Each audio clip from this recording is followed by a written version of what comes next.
Why all? It looks like Shannon Sharpe has a red target on his back as a result of his super controversial podcast, Club Shay Shay. To nobody's surprise, some of the most powerful people in the world aren't exactly the biggest fans of Club Shay Shay, and there is a lot of speculation that they are making moves to kill Shannon's career.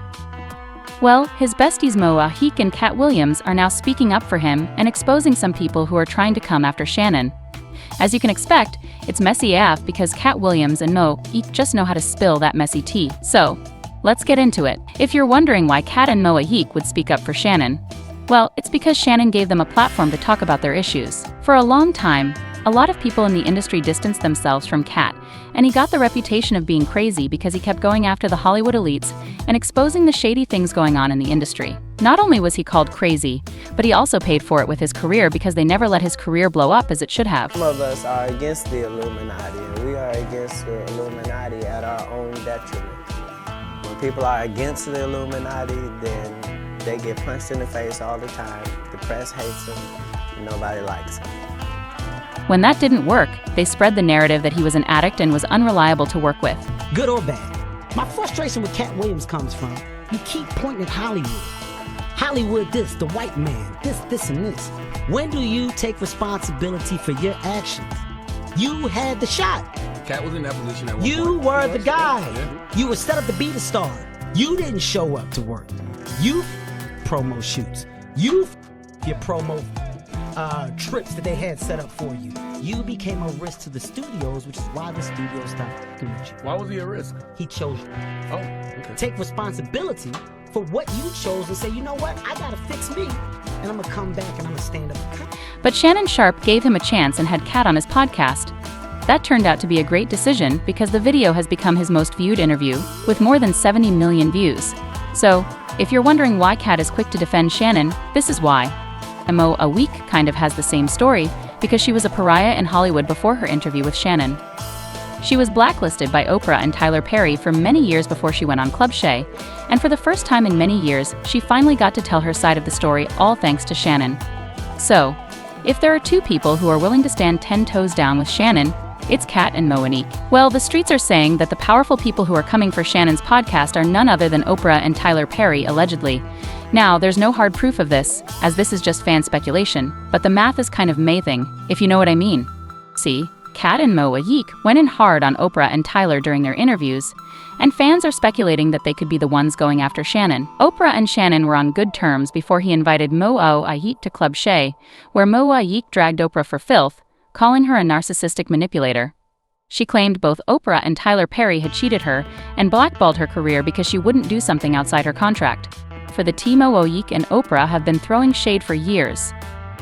Back when they worked on the movie Precious, Monique decided not to do an unpaid, unscheduled press tour that Oprah tried to force her to do. That choice apparently rubbed Oprah the wrong way, and she allegedly started spreading rumors about Monique being a diva on set. I mean, Oprah even shaded Monique for having negative energy, saying, "It's a law that if you meet negative with negative, you will just have a combustive negative force of energy. You can't meet negative energy where it is you have to rise above it and transcend it." I would never stoop to try to meet somebody where they are negatively don't care who they are. Oprah wasn't thrilled about Monique's shade because she wasn't used to hearing the word no from people. For a long time, Monique never got to fully tell her story in public, but on Club Shay she went all in, spilling the tea. After that, Monique was straight up blackballed. Nobody in the industry wanted to touch her with a 10-foot pole, all because they were scared of what Tyler and Oprah might do. When these two powerhouses decide to blackball someone, trust, it's a done deal. But credit where credit's due, Monique has never been one to stay silent. As soon as she realized she was blacklisted, she called out the culprits loud and clear, and she wasn't about to let them keep her quiet. I got labeled as difficult because I said one word, and that was no. Now I said no to some very powerful people. What Tyler Perry showed me, Lee Daniels, Oprah Winfrey, and Lionsgate.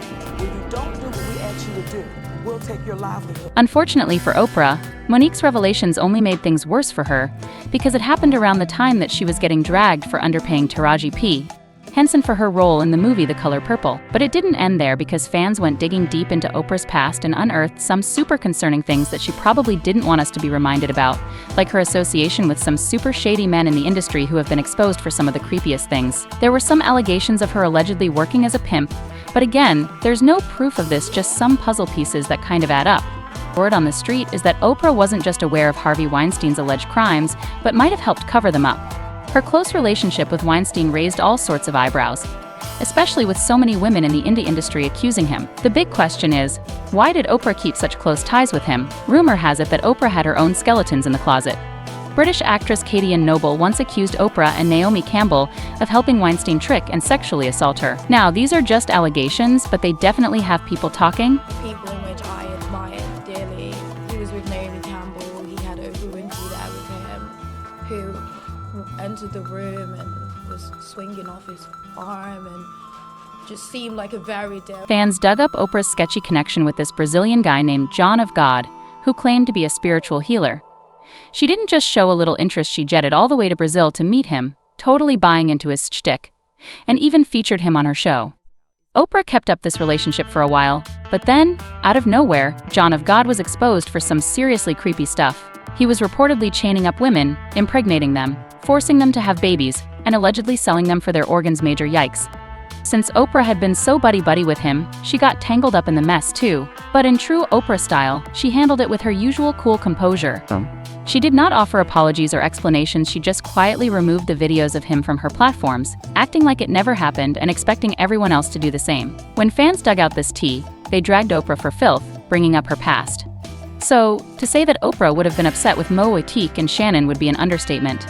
But fans are not the only ones accusing Oprah of trying to cancel Shannon. Tyler Perry also received a lot of heat. Oprah wasn't the only one who put Monique on the blacklist. Tyler Perry was part of the action too.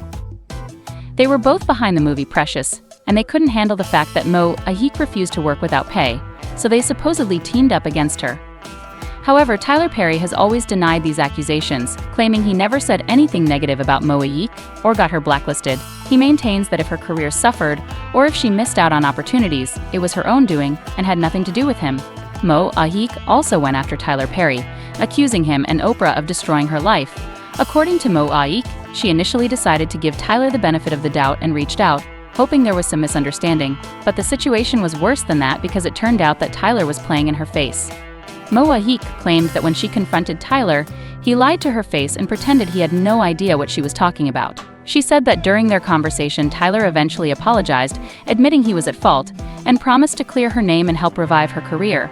However, none of that happened because, according to Monique, Tyler ghosted her afterward. I was wrong, and when my movie Boo come out, Monique wasn't playing games.